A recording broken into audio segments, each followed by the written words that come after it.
Ladies and gentlemen, kindly switch off your phones and other electronic devices until the end of the conference. The format of the conference is as follows. Each speaker will speak for 30 minutes, after which there will be a 5-minute question and answer session. You have been given a folder that consists of material to make notes and write down your questions. If you notice, there are volunteers on all sides. They will give you the mic when required. Try and restrict your movement as much as possible and absorb the best.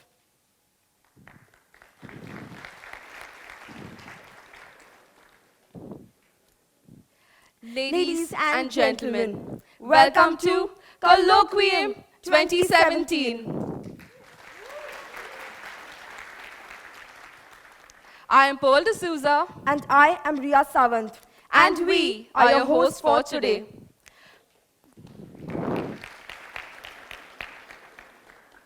Colloquium 2017 is an intellectual conference curated to acquaint students with India's economic reforms. The idea behind it is to bring together brilliant minds on the same platform to share their knowledge on current economic reforms. Some of these reforms have created quite a sensation, whereas some have been accepted with open arms. And today, we are bringing on stage India's best to speak to you all, share their views on the current economic transformation. The mystery of the GST bill. What is less cash economy? Why would an e-commerce company need a physical store? Is surge pricing truly daylight robbery or a game of simple economics? Your questions are about to be answered by the best. Let us now have a glimpse of last year's colloquium.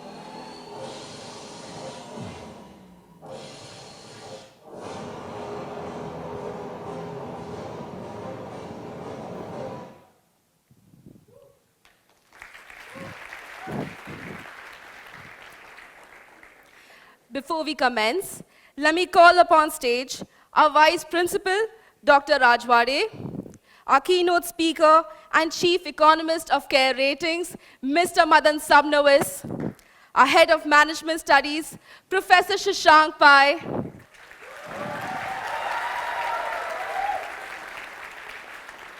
Chairperson of Colloquium 2017, Richa Joshi, and Vice Chairperson of Colloquium 2017, Anushka Kondapalli, to kindly join us on stage to light the lamp.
Thank you so much.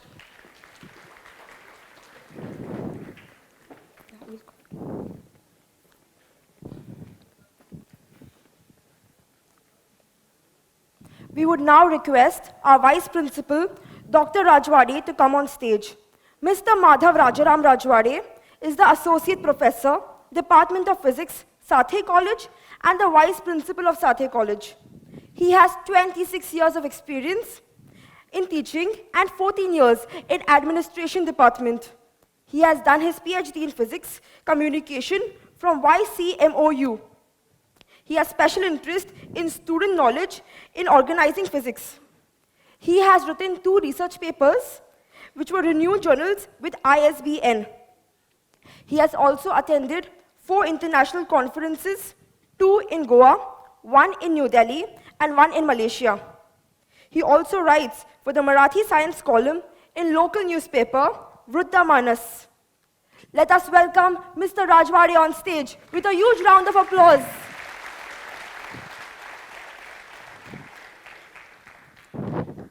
Thank you. Welcome everybody for this year's Colloquium 2017. Special welcome to our lead speaker of the day, Mr. Madan Sabnamis, Chief Economist, CARE.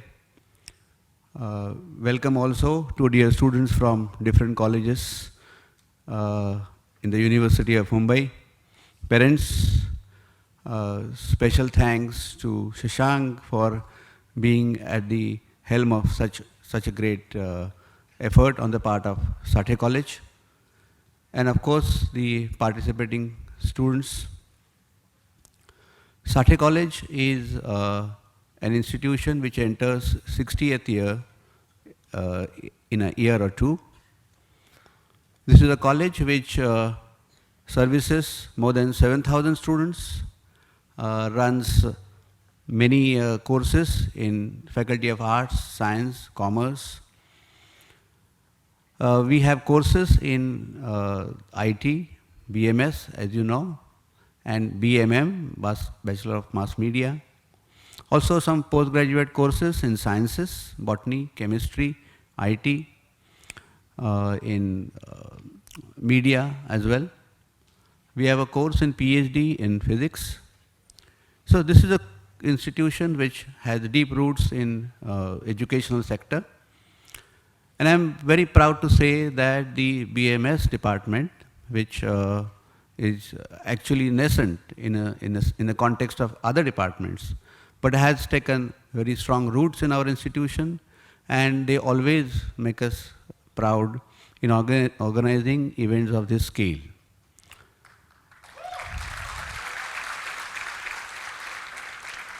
The title of this conference has been, last year and this year, Indian Economy Way Ahead. This could be a question, this could be an exclamation, this could be a matter of concern, but to me, actually it is a question which has been already answered. When there are so many young minds who could be interested in an intellectual conference of this scale, I think we as a college have provided an answer to this question, that there are people here who want to know about the questions being raised, and that's why I think it deserves a round of applause to all of you for having been here and wanting to know, wanting to be part of the discourse. So welcome everybody. Here is a time to tell you about what is going to happen during the day. As it was said, there are going to be 3-4 topics which are absolutely close to our hearts today, and those will be deliberated upon by all the distinguished speakers which our students have so laboriously collected them here and presented them, all of them, before you. That will happen during the day. And all these speakers shall surely be enriching you all. Last year, we were fortunate to address similar such important topic on on the topic of innovation, and we were talking about young entrepreneurs starting their ventures, making their dream true, and along the way taking many people with them. That was last year. It was extremely successful event, and this year we are back with absolutely current topics, and I'm really happy to see that students of this generation are so alive to the topics which are concerning all Indian citizens. The topics are going to be demonetization, surge pricing, then why online stores require physical stores, and so on. So while inaugurating this conference, it gives me indeed pleasure to welcome you all and appreciate all the enthusiasm, efforts taken by our students. And by doing this, what is going to happen is that all of us are going to be more informed Indian citizens. Welcome once again. Thank you.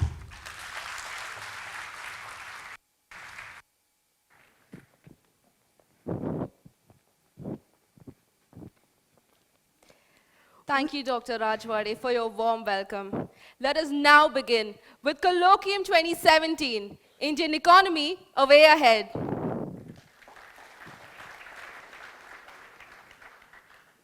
We had invited Mr. Suresh Prabhu as our keynote speaker.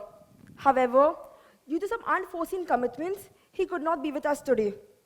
This did not stop him from connecting with us and sharing his information with us. Mr. Suresh Prabhakar Prabhu is the current railway minister under the Narendra Modi government. He is a chartered accountant by profession and has held several government and semi-government positions, including Chairman of Maharashtra State Finance Commission, Saraswat Cooperative Bank, and a member of the Maharashtra Tourism Development Board, amongst others. He has traveled to more than 100 countries, been a part of 16 global organizations and 9 strategic dialogues. Asia Week created him as one of the 3 future Indian leaders. He runs an NGO, Manav Sadhan Vikas Sanstha, which is working towards the empowerment of people. His stellar performance as Union Minister has been highly appreciated worldwide.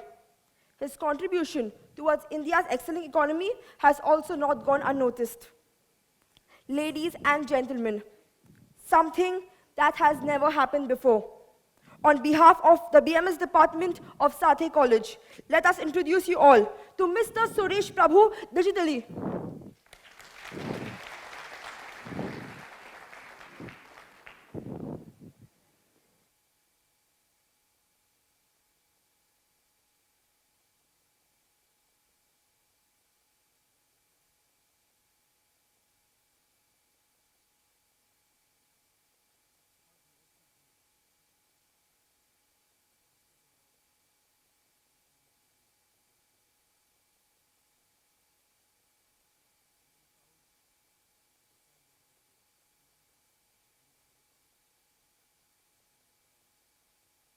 Sister institution with the same mother.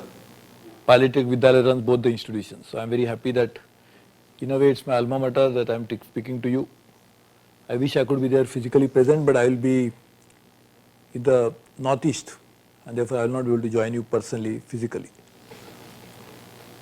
As we know, India is one of the top 6-7 economies of the world with more than $2.3 trillion of GDP, which is going to rise, even if by modest growth rate of 7-8%, will become at least $10 trillion economy within the matter of next 15 years. So when will, that time will be second or the third largest economy of the world, definitely the third. And if you look at the growth that can happen after that, will be phenomenal. Because that would mean that you can double your economy after every 7-8 years. You can imagine when we become $10 trillion, how much faster we can grow even after then. Unlike some of our neighbors, who have also become very strong economies, our potential to grow is far more than those countries. Because our infrastructure is still deficient, our population is young, so they will be earning for themselves. Our manufacturing capacity is still not as large as our neighbor China. So therefore it is always going to be the new drivers for growth that will come from these different economies, from these different sectors of India. Our savings rate is also going to rise rapidly, and that is thanks to demonetization that the Prime Minister has introduced. This would make sure that all the unorganized savings will come back into the banking system, and as you know, to spur growth we need investments, and investments cannot happen without savings. You can always have investment without saving if you borrow, but even to repay the borrowings you have to have a savings one day or the other. China's growth rate essentially happened because of savings, and therefore India's savings also will rise with a young population, with people now thanks to demonetization. Another growth driver will be the digital part of the economy. The Prime Minister is driving digital economy in a big way. All the citizens of India who may not be literate in terms of reading or writing, but could be digitally literate even without knowing how to read or write. This could bring in a transformational change in the way we not just do business but the way we live. And this is going to be a big driver for growth in the next few years' time. And as you know, the digitalization is the next revolution, the fourth revolution that is going to come into the world. So just imagine India is on the threshold of big growth, for which we need different building blocks. We need good educational institutions, because unless we are educated population, which we cannot really grow as fast as we can. We need commitment to certain principles in India, which we are already committed to, therefore we will follow them. We need free press, we need judiciary, we need reforms in each of these segments. We need administrative reforms, we need reforms in judicial system, we need reforms in the way the media operates, we need reforms into various aspects of all the aspects. So this each institution will be the building block for the growth of the country. We should always remember that economic growth alone will not be sustainable unless each and every segment of socio-economic life falls in place at the same time. So I am sure all the issues will be debated and discussed by you, and such an enlightened gathering will not miss out any point that I could have, and therefore I will really look forward to getting your inputs into this, and therefore I congratulate you, thank you, and again seek apologies from my own institution, the college, for not being there personally, but I will be there very soon, if not to talk but to listen to what you have discussed. Thank you very much, all the best to you.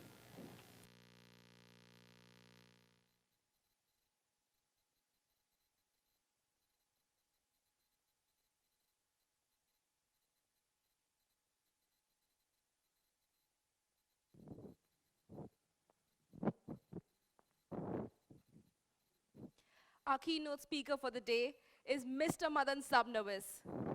Mr. Sabnawis has been working with Care Ratings as a chief economist since 2010.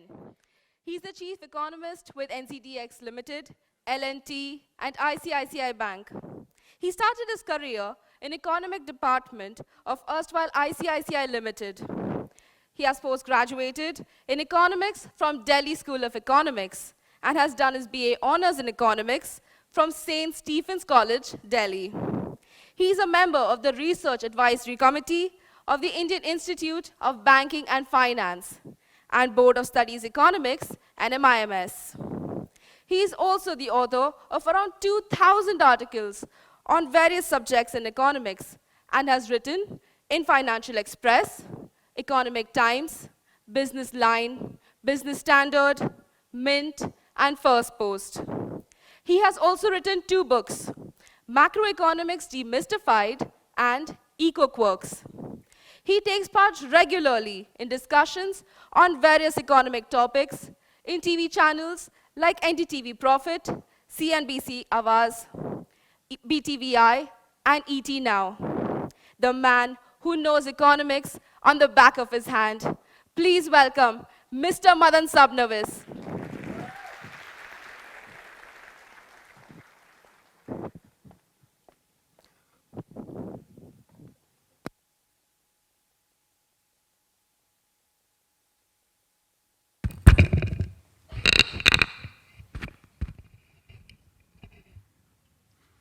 Yeah, good morning, friends, and I'd like to first thank the B.M.S department of Sathaye College for having me out here. I think I have around 30 minutes to share my thoughts on the Indian economy and the future and what lies in front of us. So I'll broadly break it up into 3 parts. In fact, I'd come here thinking of 2 parts. One is about what happened pre-reforms and what's happened post-reforms, followed by what is it which is going to really drive the Indian economy forward in the years to come. But based on what I've been hearing earlier, and including what Mr. Prabhu has been talking, some of the contemporary issues like demonetization, digitization, and GST, that's something which I've just thought of, which I'll probably bounce off towards the end of my talk. Now, I think most of you, in fact, I think except for the parents who have been gathered here, I think all you children here, are what I would call the pre-reforms children. Now, what you see today around us in the economy is very different from what it was prior to 1991. I think you'll need to talk to your parents to really find out as to what life was at that particular point of time, where India was a country of scarcity and control. Now, we had to stand in long lines and ration shops even to get something like kerosene. We were not having access to LPG gas. We had a limited transport options which were there. We just had the Fiat and the Ambassador. I don't know how many of you all are aware that these cars exist. Maybe more like antique pieces which you see in South Mumbai. And all the goodies which we see displayed in malls and in other shopping centers were things which we could only dream of. In fact, in those days when anybody went out of India, we would actually request that person that, can you get us some chocolate? Can you get us Milky Way? Can you get us some chewing gum? And those used to be big things. And even that, there were limitations in terms of the amount of dollars which we had access to. And when you had to leave India to go out, you had access to 100 rupees of dollars. So at that time, the exchange rate was around 7 rupees 50 paise. And whoever went out would really stand in that particular queue for an hour or so to collect foreign exchange for 100 rupees. Now, things have changed dramatically since 1991, since we went in for reforms.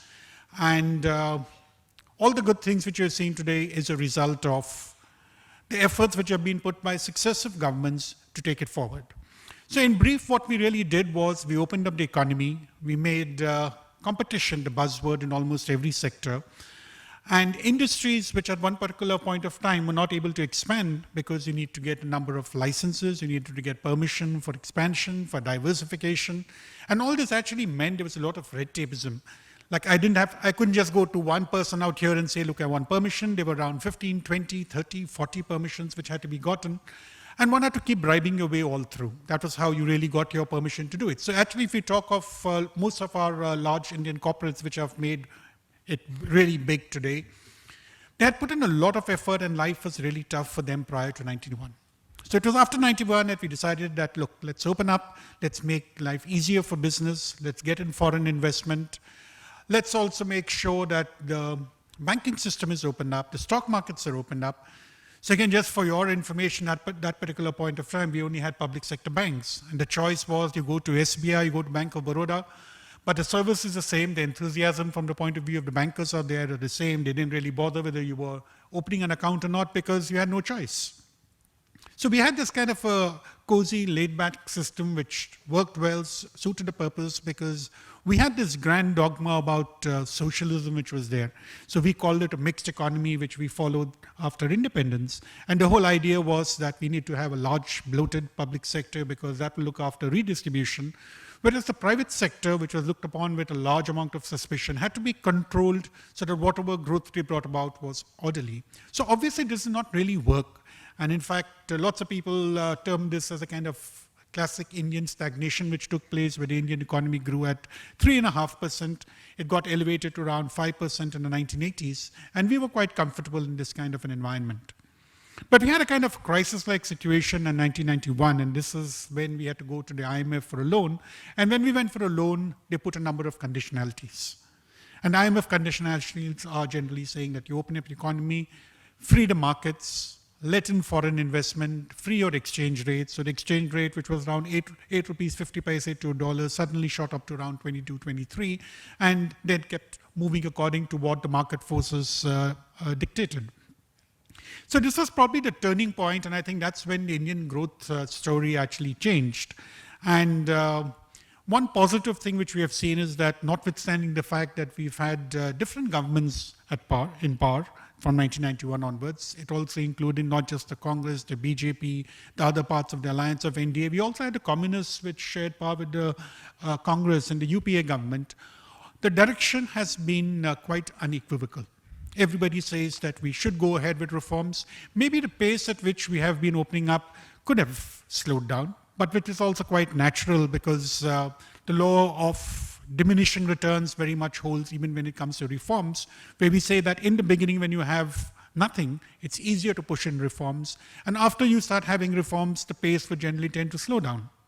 So on the whole, one can say and be very positive that the Indian economy has been moving in the right direction.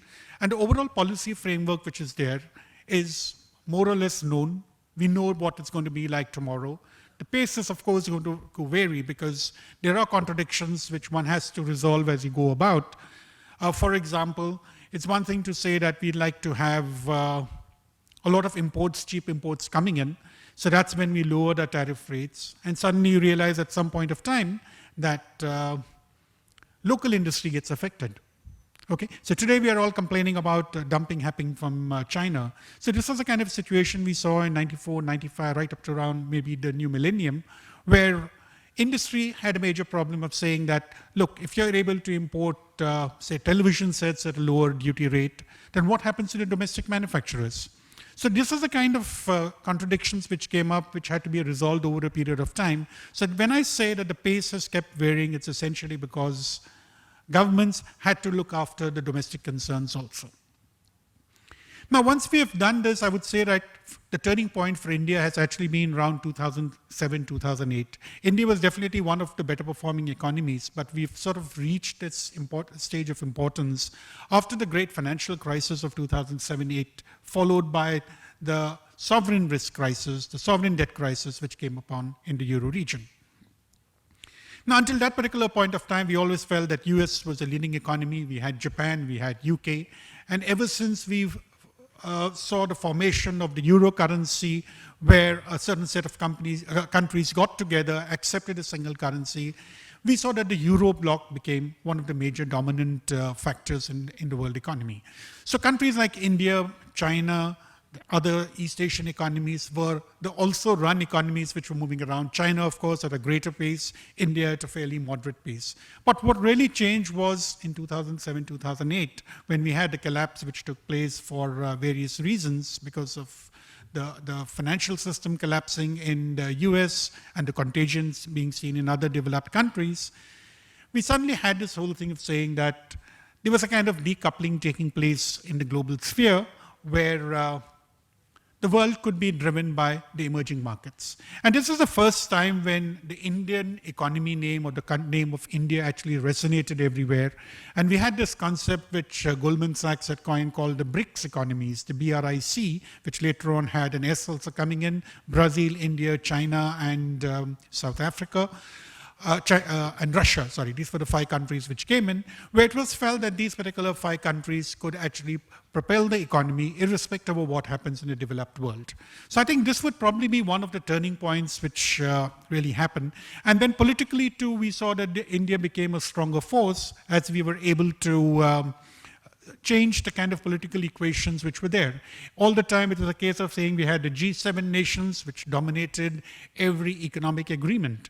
So if you look at the WTO, which talks about free trade in goods and services, it was started with the domination of the developed countries. But I think India took a leading role out here, and I think that's somewhere where I think we should be giving our governments a lot of credit in becoming a kind of a front runner and actually trying to represent the emerging economies on the global scale so that the power of the emerging markets in terms of bargaining became much more important and it became more effective. I think that's more significant. So with this kind of changing equations, I think India has now become one of the fastest growing economies. At certain points of time, in terms of pure growth in GDP numbers, India is the fastest growing economy. There could be maybe aberrations a couple of times because there are certain smaller countries in Africa, or maybe a medium-sized country like Indonesia, which could be generating a higher growth rate. But over the last 10 years or so, we can very confidently say that India is definitely the fastest growing economy in the world. And if you look at, it's not just a view which we people hold in India. If you look at the World Bank, you look at the IMF, you look at the World Economic Forum, almost everybody says that India, along with China, would be the two fastest growing economies in the world. Indian economy is probably the most promising one, the reason being that we have democracy, we have the governments are elected by the people. It's no question of any kind of so-called unfair practices being used, which was probably an allegation made against China about how they manipulate their interest rates, how do they manipulate prices, how do they dump their goods across different countries. But India definitely stands out to be a very, very transparent country which has been registering these growth rates. So I think that's something which I think there can be no debate about it. We are the fastest growing and we probably have the highest potential. So what are the factors which are really going to drive this?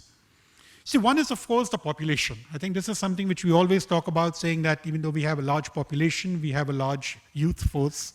Whereas if we look at some of the developed countries, we have an aging population. An aging population basically means that not only is it that my working force is getting constricted over a period of time because I don't have people who can really work. The second is that the government has to take care of them. So social security is a major issue. So even yesterday, if you heard Donald Trump's speech with President Obama earlier talking about, it would always be a case of saying social security is a major cost for the government. And this keeps getting enlarged because people retire, they're fully looked after by the government, and the governments in future suddenly realize that they don't have the funding for the social security. So this has been one of the issues which have been there in developed countries, something which India does not face on account of a very young population.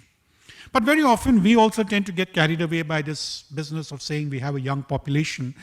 And the problem really is that unless we create jobs, the so-called demographic dividend which we talk of could actually become a demographic disaster. So I think this is an opportunity as well as kind of a threat which we have in front of us. We have a large youth force, but we need to not just provide education, but we also need to provide the requisite skill sets so that this entire generation of youth actually can get gainfully employed.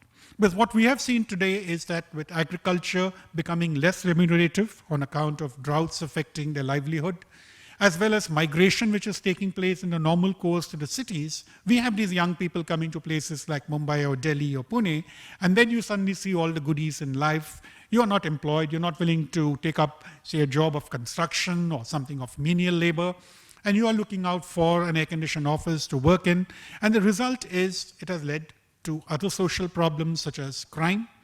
So the government has to be aware of such a thing that we should not overstate demographic dividend. It's definitely there. It's something which has to be harnessed. And again, we can give credit to the current government, which is really talking about Skill India, where you're trying to deploy resources to make sure that rather than giving freebies to individuals in the sense of giving cash, you're really trying to provide opportunities for enhancing your skills so that you're able to earn a regular income in future. The second part, which is going to drive the economy, is consumption. Now, globally, if you see any economy which has grown, it's primarily been because of consumption. Because finally, at the end of the day, somebody has to consume the goods. You produce something, somebody will have to buy it. I have this mic here, I have this bottle of water here. At the end of the day, this won't sell unless there's a consumer for it. So the fact that we have a high population, 1.3 billion, probably the second largest in the world, gives an indication that there is a large consuming class. And that's one of the reasons why we've seen a number of global companies, almost all global brands today are available in India, because they know that there is a market. If you go back to the developed countries, what really happens is that almost everybody has a couple of cars. Almost everybody has a house. And all these things which are probably luxury items for us, like maybe a mobile handset, or maybe you're talking of a television set or a video player or whatever you have, is something which everybody has. So how can you produce goods for a population which is already satiated? So what these countries do is they're very much dependent on exporting these products, setting up their business in the emerging markets where the consuming class lies. So I think India has this big advantage of having a high population, a high potential consumption class, and that is another driver of the economy. So we first spoke in terms of a young population with a check which has to be there in terms of the skills which have to be imbibed. Second is in terms of a population which also provides consumption. But out here too, I think we are all cognizant of the fact that consumption also has certain kind of barriers. Because when we talk of employment, we are talking of poverty, we are talking of income distribution. I think this has become a major factor today. It needs to become more even. Because just kind of a situation which we are talking of, which prevails in the US or Germany or UK, is also being replicated at certain points of time in India. In the last 2 or 3 years, we have seen that the Indian economy has slowed down. They're still growing better than the other countries, but there has definitely been a slowdown. And one of the major reasons is that there has been a problem in terms of consumer demand. The fact that income distribution is still skewed in the country, the rich are getting richer, maybe all of us in the upper middle class, we're moving somewhere up, maybe the lower middle class is moving a little above. But if you're talking of the absolute amount of poor in the country, it's still very high. So we evidently need to make sure there's a more equitable distribution of income. And this is what Thomas Piketty had emphasized. I think that became a major bestseller last year, or it was 2015, where he actually had spoken about distribution of wealth under a capitalist system. So, and which holds a lot for us, because what we have seen in the last 2-3 years, people are not consuming. Yes, high-end cars have been purchased by a number of people, so we have seen that your GDP coming from manufacturing has actually increased. But if I look at my index of industrial production, it has actually been showing a negative growth rate. Why is it? I'm producing fewer cars, but I'm producing higher value-added cars, so therefore my GDP increases, my absolute production doesn't increase. Employment doesn't increase because the manufacturers don't require labor because I'm not producing to my full capacity. So in fact, the capacity utilization in India has been down to around 70-72%, when ideally it should be in the region of around 80-85%. So the important point to take away is that while consumption is definitely going to drive the economy, we also need to have a mechanism in place where the income inequality equation is actually reduced. We need to provide jobs. It all goes back to saying I need to have jobs, productive employment for people, so that they get an income and they have an income where they can spend. The third point is something which even Mr. Prabhu has pointed out, investment. Now, today if you look at the investment rate in India, it's around 27-28%. If you look at the rate at which China had grown when it registered those high rates, growth rates of 9-10% on a continuous basis, your investment rate was in the region of 40-45%.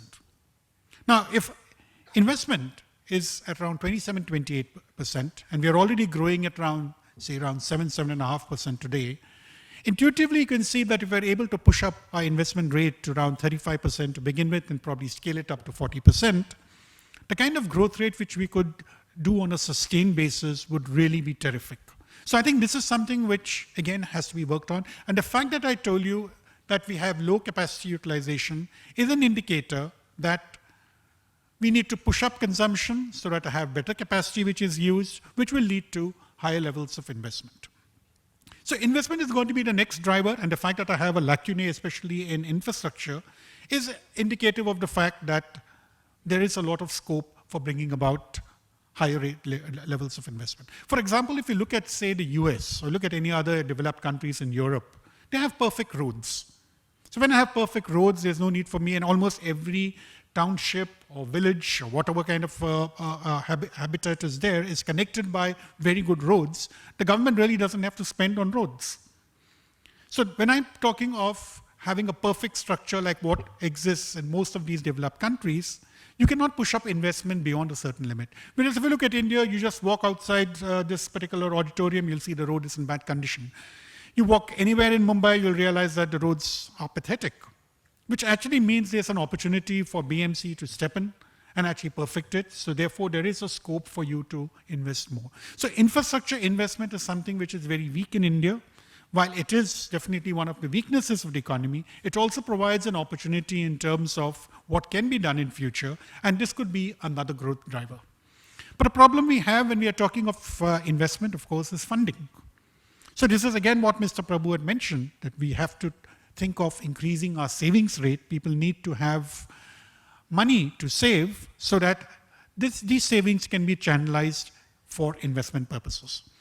So we have spoken of population, which is a young population. We have spoken of consumption.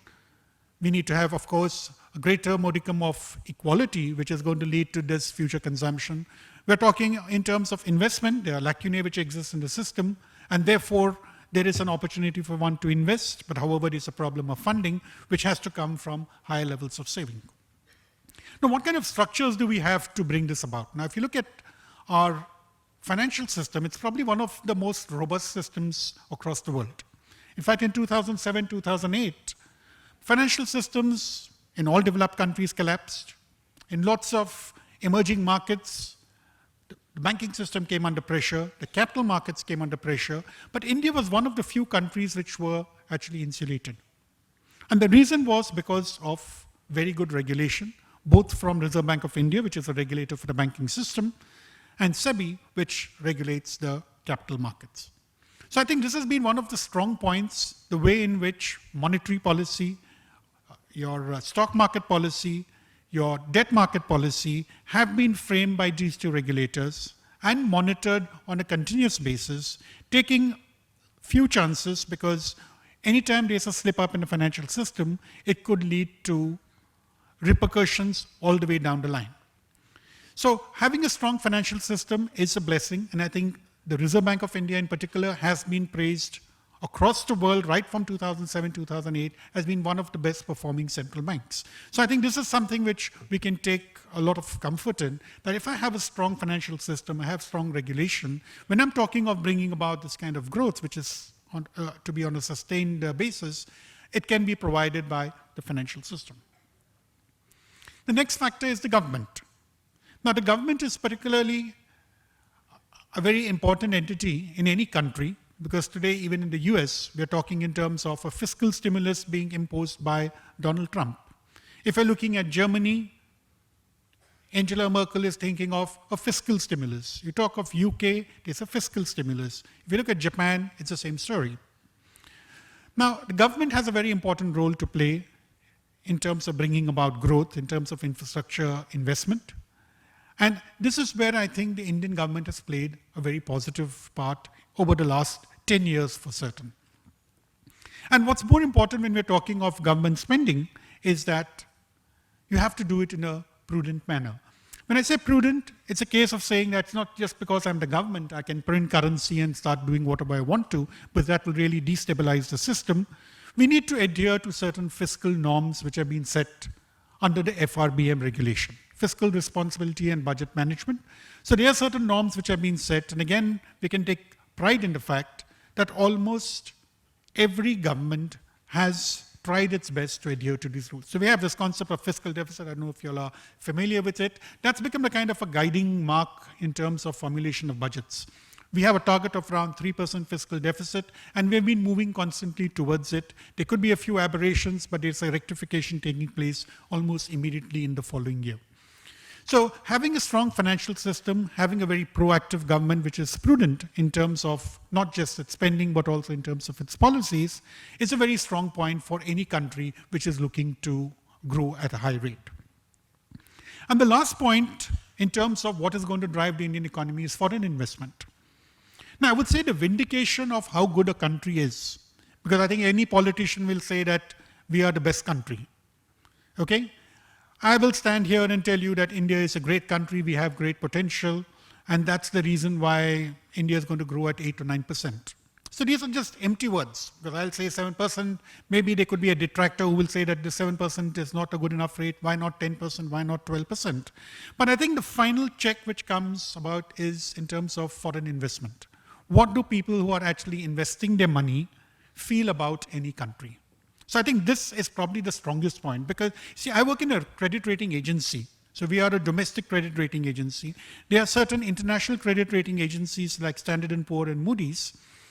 and Fitch, who generally say that India is just about tolerable. So they give us a rating called a BBB minus, which is just about investment grade. Anything lower than BBB minus means you are miserable. You can't borrow any money in the market. And we have always argued saying that the Indian economy is very, very strong. I think the government also keeps saying that on any parameter, India has been doing very well. But the rating agencies, for some reason, keep saying that, look, you're just about investment grade. And mind you, when we had the financial crisis and the sovereign debt crisis in Europe, most of those countries were actually rated AAA. Greece was a AAA rated country, and then it became a defaulter. So there's obviously something wrong in the mechanism in which you do this entire business of rating. I won't get into that. But we've always argued saying that the final vindication of how strong the economy is in foreign investment. So foreign investment comes in two ways. One is the direct investment and one is through the capital markets. Now, if you're talking of foreign direct investment, what the government has done in the last 2 years is improved the enabling, the doing business environment. So doing business is, of course, very important because it tells you about what kind of structures are there for a person who wants to invest in India. And that has been improved. Our rank in the World, in the World Bank scale has also improved in the last 2 years. And this can be seen in terms of the amount of money which is coming in.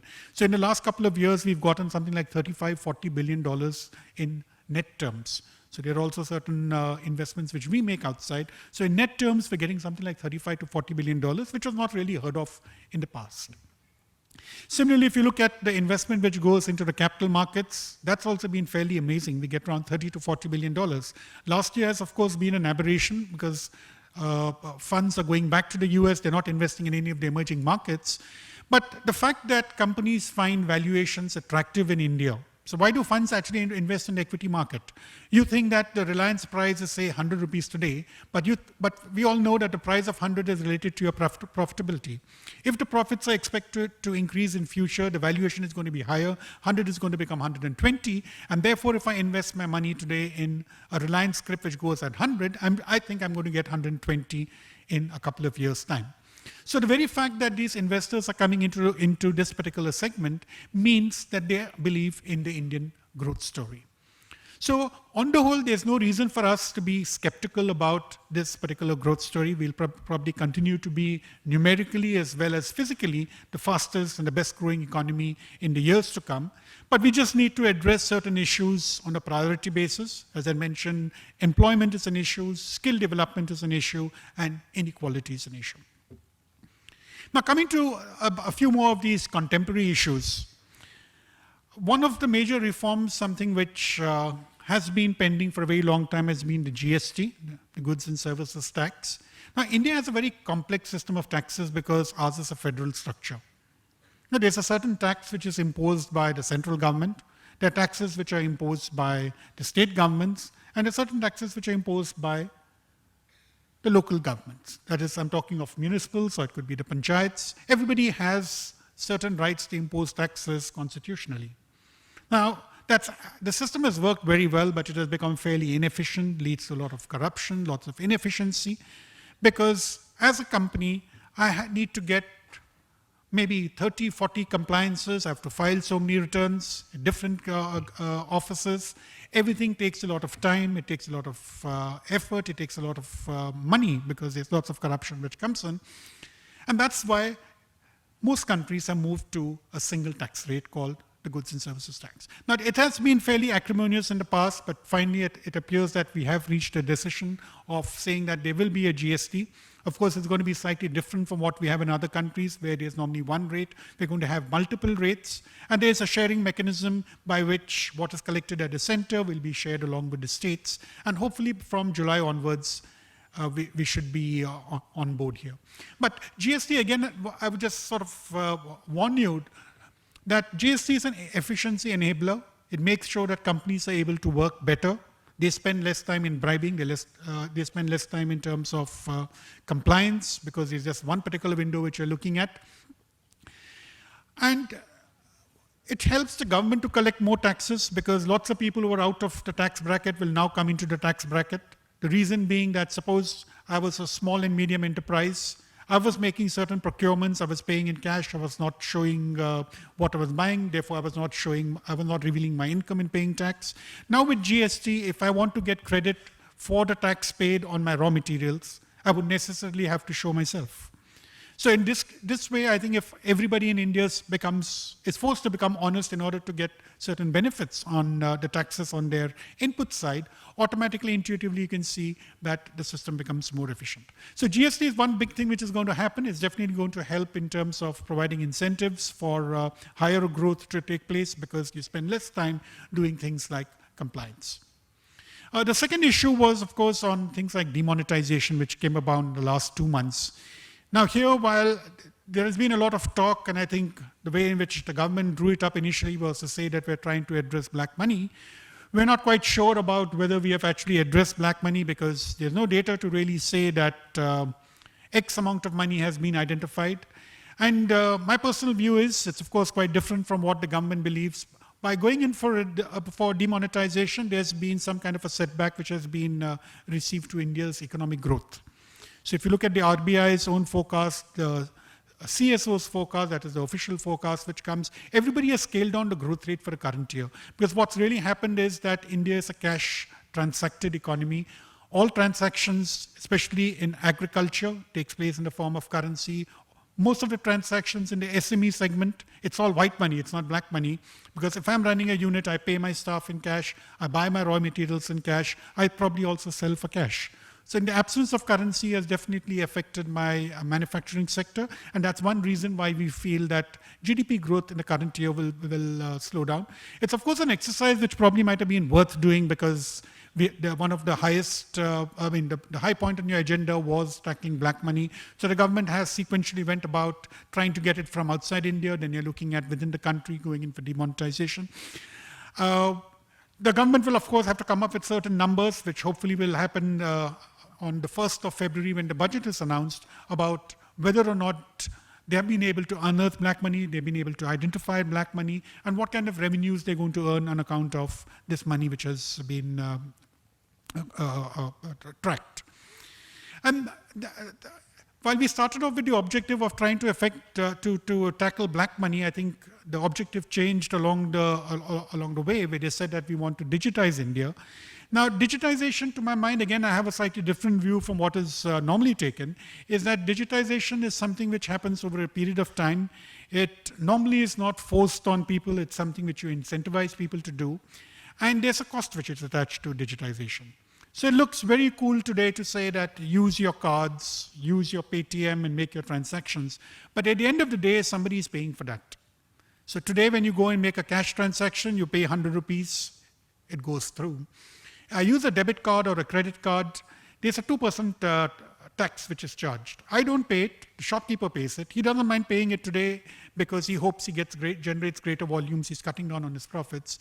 But digitization, the way in which it is today, will definitely add to overall costs, because just think of a situation where the entire economy runs on cards and e-wallets. There would be a kind of cost attached. So I think what the government should really work on is reducing these particular costs. And the other point on digitization, which I'd like to share with you, this is my own interaction with different market constituents, is that we may probably not be prepared for it right now, because what we normally see is what we're seeing in cities like Mumbai, where we say that even my bhajiwala accepts a Paytm and I don't require any cash. But if you go into the interiors of India, especially in a number of these villages, they have a limited access even to electricity. So we're talking of a situation where you don't have 24 hours power, you probably have it for 4 or 5 hours, where your cards don't work. Similarly, your connectivity doesn't work. I'm sure if any of you all have gone even into the interiors of Maharashtra, maybe just go 100 kilometers away from Bombay towards Dahanu side into the interiors, you realize that your phones are not really working. You don't get the signals. So I think when we don't have the infrastructure in place, digitization is not something which one should thrust on people. It's something which normally countries have done by providing incentives. So when you provide incentives, essentially if I say that if you use a card or you do an online payment, you'll get a rebate of 0.5% or 1%, I'm sure lots of people would willingly go ahead and do it. Because right now, based on the information which we have, it looks like that the RBI took out around 15 lakh crores of high value currency has actually gone out of the system. The latest data says that 9 lakh crores of currency has actually come back, which really means that probably in another 6 months when conditions return to normal, we may just go back to a situation where we still have this 14, 15 lakh crores. Because I need to change the way in which people behave, the way in which we transact, which takes place over a period of time. It doesn't happen in 2 months period. And also one of the reasons why black money is generated, to my mind, is because of corruption which is there. And unless we remove corruption, which is actually possible in case there's less human interface. I say less human interface because the moment I have to deal with a government official, I need to get my work done. I need to bribe the person. In fact, I always tell people that if you have a house document which you have to get registered in BKC, how many of you can go and do it on your own? Try doing it on your own, it will never work out. You have to go through an agent. Maybe the cost of your documentation is 1,000 or 1,500 rupees. You pay 3,000 rupees and your work gets done. We have an online system, but you try getting your document back at the right point of time, you don't get it. So the important point is that we need to change the way in which we operate. Only then will digitization be successful.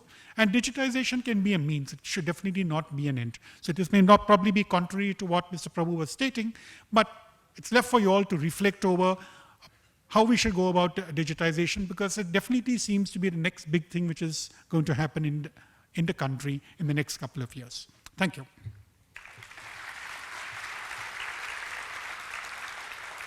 You're having a Q&A session, or?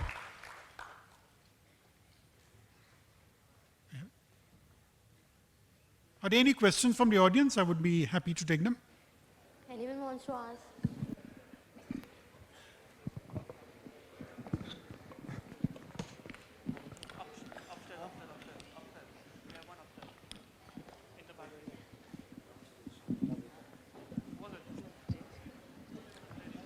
I want to understand regarding the scheme of the demonetization which was introduced a couple of months back and which is now closed.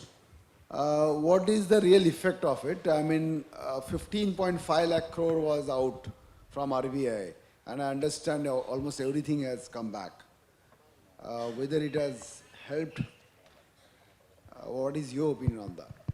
So actually when you talk, when they started off, they said that we have this 15.5 lakh crores, and it was indicated by the government that maybe 3 to 4 lakh crores of cash would get sucked out of the system, in the sense that if I had it, I wouldn't really deposit the money.